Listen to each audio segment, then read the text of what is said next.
Our top story tonight on Gravitas is about U.S. President-elect Donald Trump and Israel targeting weakened Iran nuclear facilities.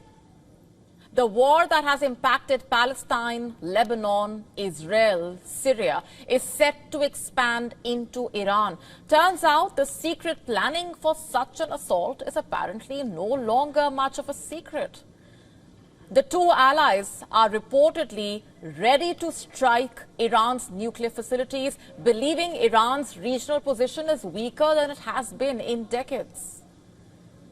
You see, its key ally, Bashar al-Assad, is no longer in power in Syria. Its other major ally, Hezbollah, has been pushed into a corner by the punishing Israeli offensive.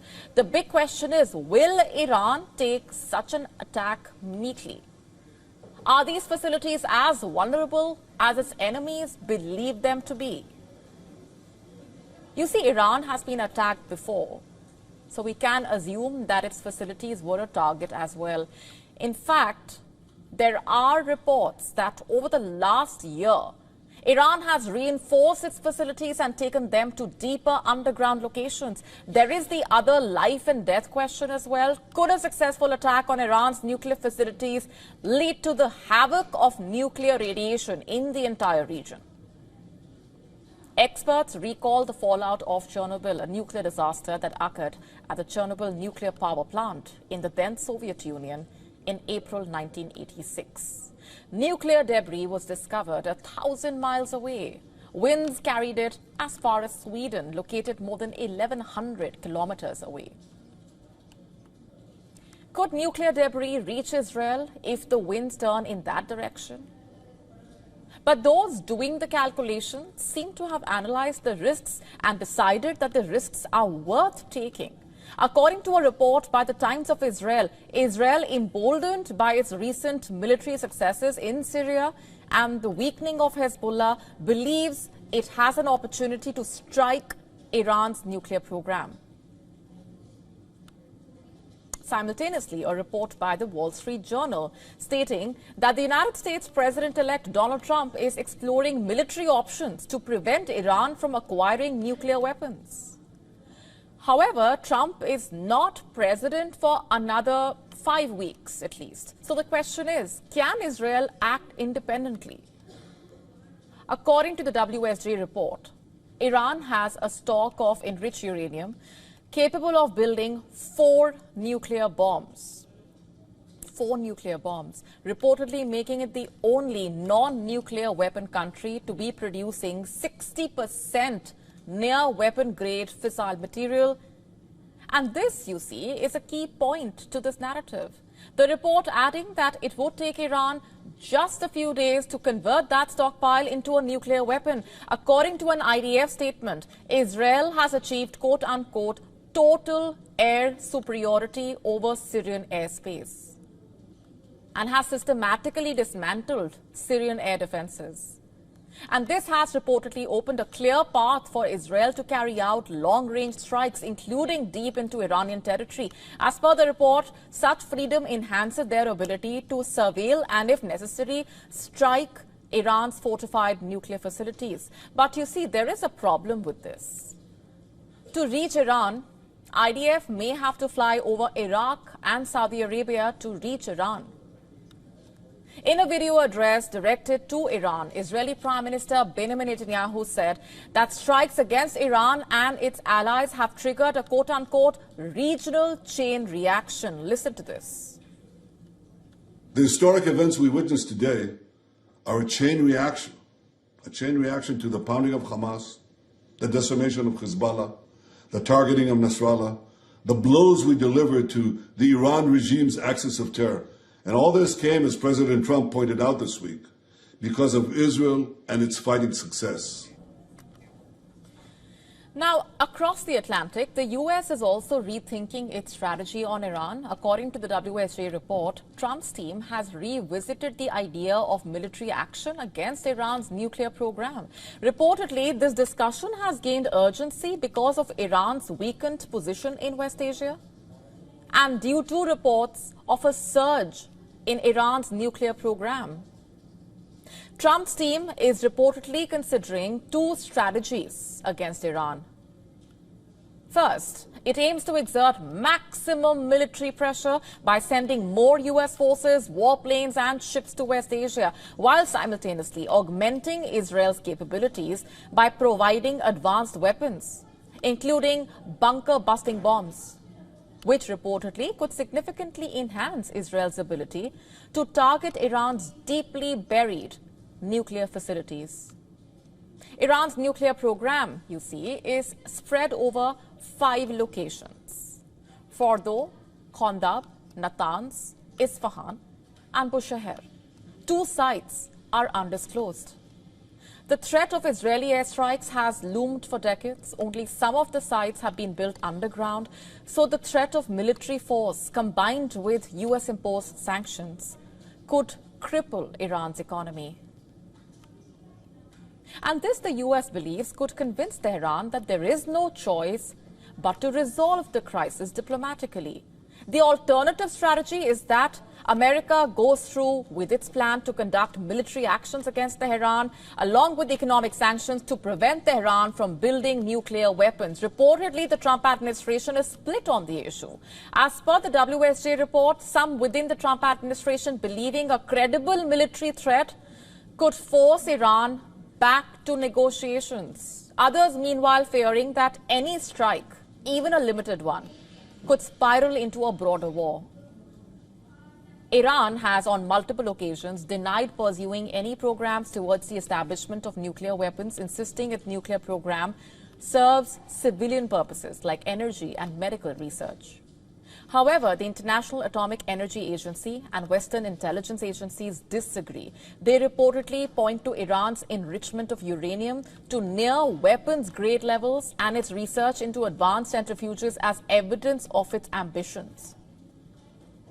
Iranian officials have warned, in fact, that any attack on their facilities would result in severe retaliation, including expelling UN inspectors and abandoning the non-proliferation treaty and targeting US and Israeli assets in the region. While Israel and the US prepare for potential strikes, many analysts caution against the unpredictable consequences. Iran's nuclear facilities, you see, are reportedly heavily fortified, with some buried deep beneath mountains. Even with advanced weaponry, fully neutralizing Iran's capabilities in one strike would be challenging. Any attack risks provoking a fierce Iranian response, after all, potentially dragging the region and perhaps the world into a broader conflict. Moreover, there are also global economic implications to consider, of course. Iran's location near vital oil shipping lanes in the Strait of Hormuz means that any military conflict could disrupt global energy supplies, spiking prices and destabilizing markets.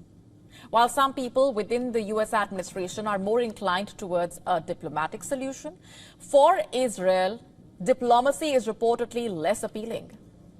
Israeli officials reportedly believe time is running out as Iran edges closer to a nuclear breakout and are in favor of conducting preemptive strikes to neutralize potential nuclear threats. The convergence of US and Israeli interests in Iran's nuclear program may have a long-standing impact on West Asia's geopolitics. Both countries see an opportunity to act, but the stakes are incredibly high. Will diplomacy prevail is the question, or are we on the brink of another devastating conflict in West Asia? Shifting focus for now, the new partition of Syria has opened a Pandora's box. As rebels and foreign powers fight for control over Syria, the fall of the Assad regime has triggered a whole new race to find missing chemical weapons. The Organization for the Prohibition of Chemical Weapons, the International Chemical Weapons Watchdog, which convened an emergency meeting, says the agency was prepared to send teams to Syria.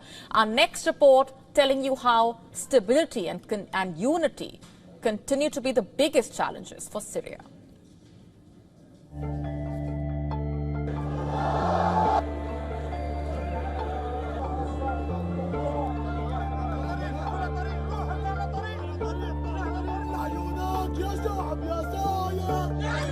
يا شعب يا